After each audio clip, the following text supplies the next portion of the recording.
세월호 침몰 직전 그 배의 상황을 보여주는 CCTV가 지난 22일 가족들을 대상으로 공개가 됐죠. 근데 뭐 몇 가지 의문점들이 발견됐다고 합니다. 이 침몰이 시작되기도 전에 평온한 상황인데 CCTV가 갑자기 꺼졌다 그러고 뭐 의심스러운 선원의 행적도 발견됐다고 하고요. 자, 이 CCTV 영상 검경합동수사본부가 아니라 가족대책위원회 영상팀에서 증거보전 신청을 해서 이게 지금 공개가 된 겁니다. 바로 그 증거보전, 부식방지 조치 등등을 이끈 세월호 가족대책위원회 법률대리인입니다. 지난 5월부터 지금 팽목항에서 실종자들과 함께 생활하고 있죠. 실종자 가족분들과 함께. 배의철 변호사 연결합니다. 배 변호사님 나와 계시죠? 네, 안녕하세요. 배의철 변호사입니다. 이게 그러니까 세월호 안에 달려있던 CCTV인 거죠? 네, 그렇습니다. CCTV가 모두 몇 개 있었어요, 세월호에? 예, CCTV가 총 64개였습니다. 근데 이걸 배의철 변호사가 처음 발견하셨습니까? DVR이 선체에서 인양된 게 6월 22일 저녁 11시경인데요. 이 DVR이 사고의 정황이 담긴 가장 중요한 증거라고 볼 수 있는데도 마대 자료에 담겨서 폐기물 포대와 함께 바지선 구석에 방치가 돼 있었습니다. 이 DVR이라는 게 64개 CCTV가 찍은 영상을 다 저장해둔 메모리 장치인 거죠? 네, 그렇습니다. 그래서요. 바지선 구석에 있는 거를. 예, 이것을 바지선에 타고 있던 가족대책위 영상기록단이 발견해서 그 다음 날인 23일 아침에 제게 알려줬고요. 예. 제가 곧바로 검경합수부에 연락을 해서 예. DVR이 옮겨진 장소를 추적해서 목포부두에서 이를 확인한 게 6월 23일 저녁 7시경입니다. 예. 그런데 이제 여전히 검경합수부는 DVR에 대한 기본적인 부식 방지 조치조차 전혀 취하지 않고 방치를 해두고 있었고요. 목포부두에 그냥? 예, 그렇습니다. 예. 그래서 저희는 다음 날인 24일 오전에 장비를 서울에서 직접 가져와서 저희들이 부식 방지 조치를 실시했고요. 그걸 그냥 변호사님이나 가족분들이 가서 그거 DVR을 꺼내가지고 부식 방지 조치하고 그러는 걸 다 허용했어요? 그 검찰하고 변호인이 입회한 상태에서 그 대변인 포렌식 팀에 의뢰를 해가지고 부식 방지 조치를 취했습니다. 그러니까 검찰 측에다 이거 우리가 하겠다 요청했더니 들어주던 거예요?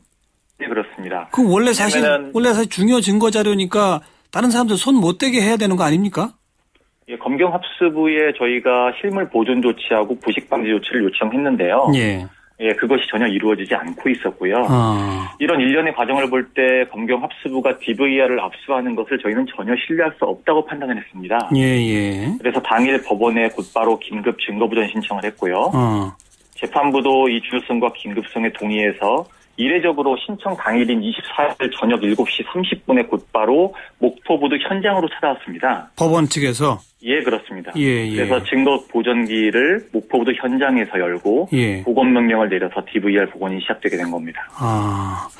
원래는 정상적 절차라면 검경합수부가 제일 먼저 요거를 확보해가지고 부식 방지하고 중요 증거로 본인들이 가지고 있어야 되는 게 맞죠? 네, 그렇습니다. 근데 그 조치를 안 하니까 변호인들이 나서가지고 이걸 법원에 맡겨야 되겠다 해서 법원에 맡겼다 이 말씀이군요. 네, 그렇습니다. 그리고 변호사님은 이 영상을 어느 정도나 보셨어요? 증거보전 당일에는 시간적인 한계로 인해서 많은 영상을 보지는 못했습니다.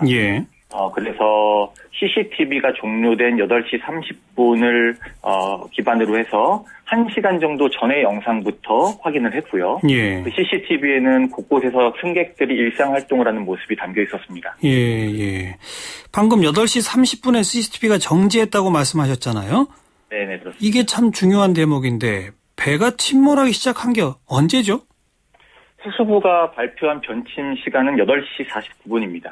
49분. 네. 그럼 8시 30분은 정상 운항 중이었다 이 말입니까? 예, 그렇습니다. 특별히 이상적인 징후를 발견한다거나 혹은 사고를 인지하고 당황한다거나 이런 모습이 나타나지는 않았습니다. 근데 왜 꺼졌죠? 예, 그런 점이 저희도 의문입니다. CCTV가 동시에 꺼진 시간이 8시 30분 59초인데요. 생존 학생들 증언을 통해서 그 시간에 정전이 없었다는 점이 재차 확인이 됐습니다.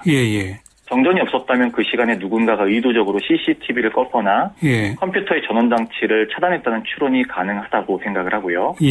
그런데 저희는 DVR 하드디스크에서 8시 33분 38초에 마지막으로 기록된 활동 로그 파일을 발견했습니다. 활동 로그 파일이라는 게 뭡니까? 마지막으로 컴퓨터가 활동된 것을 로그 파일로 기록을 하게 됩니다. 이 DVR은 PC 체제에 기반한 것이고요. PC 체제에서 CCTV 프로그램으로 작동을 하는 겁니다. 즉 DVR PC는 8시 33분 38초까지 동작을 했다는 거고요. 그 DVR PC가 작동하고 있는 상황에서 누군가가 CCTV의 작동 프로그램을 의도적으로 8시 30분 59초경에 중단시켰다는 결론이 내려진다고 보고 있습니다. 그 후에 한 3분가량은 그러니까 아무런 영상도 녹화되진 않았지만 PC는 계속 작동하고 있었다 이거군요. 네, 그렇습니다. 그리고 PC도 누군가 끈 거 아닙니까? 33분 38초도 사고와는 무관한 시간 아닌가요? 네, 맞습니다. 8시 33분 38초 이후에 PC 전원이 차단된 걸로 보고 있고요. 이러한 부분에 대해서도 누가 CCTV를 고의로 차단시켰는지, 그다음에 DVR PC는 과연 누가 차단하고 왜 꺼졌는지 이런 의혹에 대해서 진상규명을 할 필요가 추가적으로 제기가 된다고 생각합니다. 누가 껐는지라고 표현하셨습니다마는 누가 끈 것이 아니라 무슨 다른 사고가 있을 수도 있으니까요. 근데 어쨌든 중요한 것은 정전이 됐으면은 CCTV하고 그 DVR PC하고 동시에 꺼져야 되는 게 맞는 거죠? 네, 그렇습니다. 이게 꺼진 데 시간 차이가 3분가량 있다는 건 정전은 아니다라고 하는 거네요? 네, 그렇습니다. 근데 한때 대다수 언론이 정전 때문에 꺼졌다고 다 보도하지 않았습니까? 네, CCTV 증거 보전은 비공개 재판인데요. 보건업체에서 검증기일 이전에 CCTV가 8시 30분까지 녹화돼 있고 이게 정전이라고 단정하는 내용을 인터뷰와 함께 언론에 이미 누설을 했습니다. 그리고 언론이 사실 확인조차 없이 이를 그대로 적어서 복원된 CCTV가 의미가 없을 것으로 보인다고 크게 보도를 했습니다. 보건업체하고 언론이 비공개 재판의 원칙을 어기는 위법을 저지르면서 CCTV가 가지는 증거의 중요성과 의미를 축소하고자 한 점에 대해서 굉장히 유감스럽게 생각을 하고 있습니다. 보건업체는 왜 그랬을까요? 글쎄요. 특이할 만한 점은 저희가 24일에 보건명령 이후에 곧바로 해당 업체에 DVR을 들고 갔을 때 이미 보건업체의 대검찰청 직원이 내려와 있었다는 점입니다. 이러한 정황을 볼 때 실종자 가족들은 보건 과정과 업체를 통해서 대검이 개입하는 것은 아닌지에 대해서 의혹을 추가적으로 제기하고 있는 그런 상황입니다. 자, 아무튼 분명한 것은 8시 30분 59초에 꺼졌다. 그리고 DVR PC는 3분가량 후에 꺼졌다. 이 두 가지는 분명한 거죠. 네, 그렇습니다. 그런 때문에 정전은 아니다라고 추정되는 거고요. 정전이 그렇게 단계적으로 될 수는 없는 거니까. 그렇습니다. 추정이 아니라 진실에 가까워졌다고 보고 있습니다. 그렇다면 왜 이것이 단계적으로 이렇게 꺼졌는지를 밝혀야 한다 이 말씀이고요. 예, 그렇습니다. 두 가지 가능성이 있는데요. 하나는 사고를 사전에 인지하고 선원이 CCTV를 껐다는 가능성이고요. 다른 하나는 이번 증거 보전을 통해 복원한 선원 노트북에서 국정원 지적사항 문건이 발견됐는데요. 이것과의 연관성입니다. 즉 얼마 전 청해진 해운에 대한 공판에서 출항 초기에 국정원 직원이 세월호에 탑승했다는 증언이 나온 바 있거든요. 출항 이후에도 국정원이 여러 지적사항을 통해서 세월호 운항에 개입하고 점검을 했다면 사고 당일 국정원 직원이 세월호에 타고 있었을 가능성을 완전히 배제할 수 없습니다. 따라서 선원에 대한 추가 조사뿐만 아니라 생존자들의 증언을 더 구체적으로 취합해서 당일 CCTV가 있는 3층 로비 근처에서 특이한 행동을 보인 인물이 있는지 확인해 볼 필요가 있겠고요. 이런 국정원과의 연관성을 밝히기 위해서는 역시 성역 없는 조사가 필수적으로 요청된다고 볼 수 있습니다. 배 변호사께서는 7시 반부터 8시 반 사이에 몇 가지만 좀 영상을 보셨다고 하지 않았습니까? 네, 그렇습니다. 혹시 보신 영상 가운데 좀 의문이 가는 그런 영상은 전혀 없었습니까? 특이한 점은 조타실하고 선원격실에 CCTV가 발견되지 않았다는 점인데요. 64개의 CCTV가 분할되어 있는 광경에서 약 10개 정도의 CCTV가 꺼져 있는 것을 발견을 했습니다. 그래서 그 부분이 선원실과 조타실은 아닌지에 대해서도 추가적으로 분석을 해볼 예정에 있습니다. 그러니까 설치는 64개 돼 있고 그 가운데 몇 개는 이미 꺼져 있었고 네네. 나머지는 8시 30분 59초에 일제히 꺼졌고 이 말이로군요.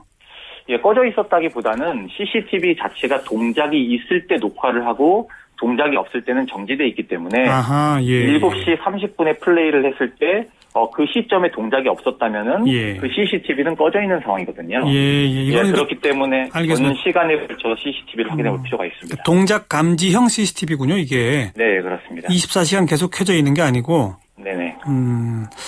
자, 처음 이 CCTV 그리고 이 DVR PC 등등에 대한 검찰, 경찰의 어떤 조치 또 그 후에 여러 가지들이 믿음직스럽지 못하기 때문에 배 변호사께서는 검경에 이걸 맡길 수 없다 이렇게 주장하시는 거죠?